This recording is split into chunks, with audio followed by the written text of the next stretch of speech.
everybody, welcome back to Kenahspam. For this one's video, I'm back with more book recommendations, everyone's favorite. And the way I'm giving recommendations this time has a fun little twist. I am going to be giving recommendations based on if you like a certain movie, then you would like this book. I don't know how else to explain it by just starting and doing it. Hopefully it makes sense. But let's just get right into the first book and recommendation. Also, I have my notebook, so if you see me looking down, I'm looking at my notes, okay? So the first recommendation is, if you like past lives, then I recommend Homeseeking by Carissa Chen. It's basically about this couple. They meet in Hong Kong, that's where they're from, and then a war starts and they get separated, and it's just like their lives throughout those years until they reconnect when they're older in like 2008, I think. It's very similar to past lives with themes like the nature of choice and circumstance and sacrifice and regret and the power of love beyond space and time. A lot about like what could have been, but also having acceptance and closure about that not being reality. The second recommendation that I have is, if you like Frances Ha, then I recommend Mame by Jessica George. This book is about a girl in her 20s.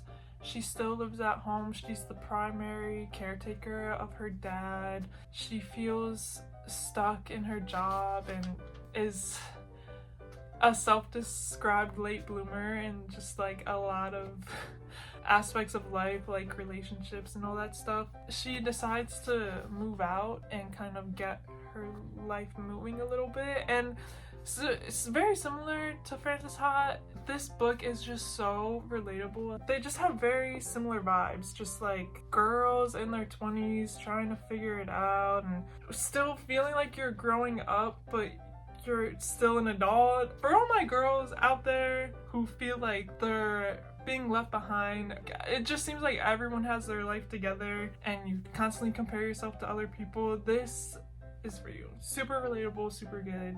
Literally one of my favorite books. Like, I will always recommend this one. It's just so good. If you liked Sorry Baby, then you will like My Last Innocent Year by Daisy Alpert Florin. These two are very similar because they're both about creepy professors, but they are also both set at New England schools, like small schools, and they're both about living with trauma and kind of processing that and carrying it around and moving throughout the world with it. They're both just kind of about people living.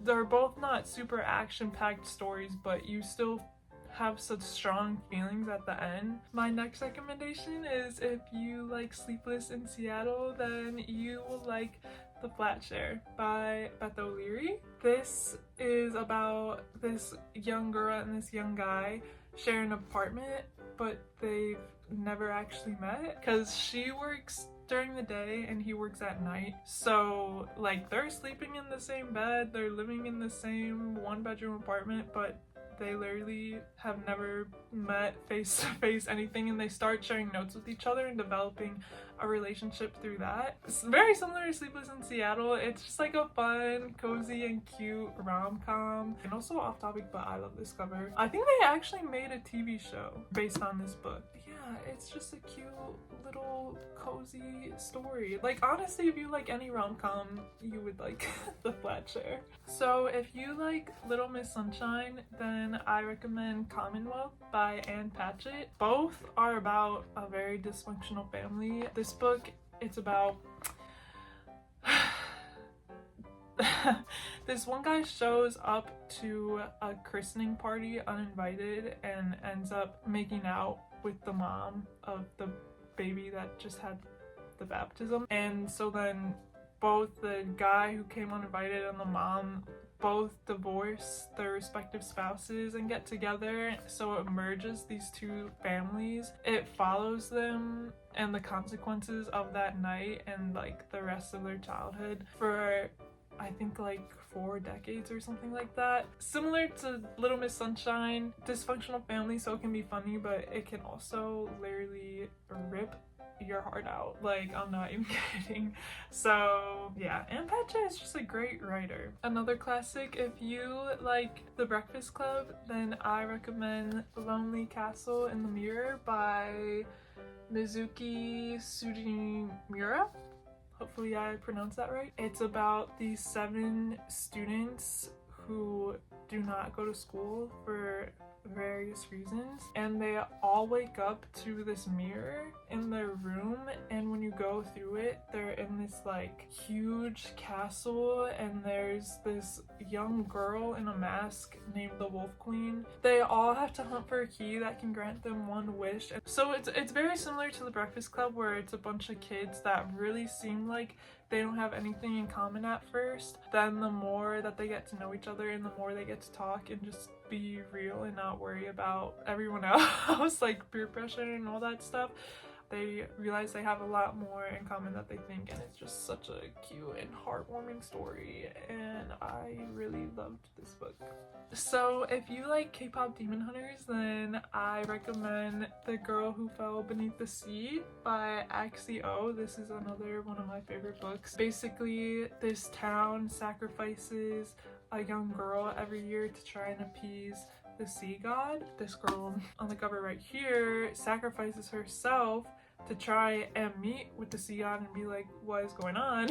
She gets pulled into this spirit realm, meets a bunch of demons, and has to try and survive. Similar to K-pop demon hunters, there are demons, a good enemies to lovers, real good enemies to lovers on both stories. So yeah, I think if you really ate up K-pop demon hunters like I did, then you would also really eat up this book, just like I did. Those are all the book recommendations that I'm gonna give today. I don't want to go crazy and give 25 million right now because that would be a really long video, but I definitely have a lot more of these, so let me know if you would like me to make a part 2, and let me know if you read any of these and what you think. Or maybe I could do the opposite, like if you read this book then you would like this movie. I feel like I'm getting better at explaining books and plots. I don't know, sometimes some of my old videos when I'm talking about books, I literally have no idea what I'm talking about. So hopefully this was a little more you could understand what was going on. Thanks for watching, and look forward to more kenahspam soon.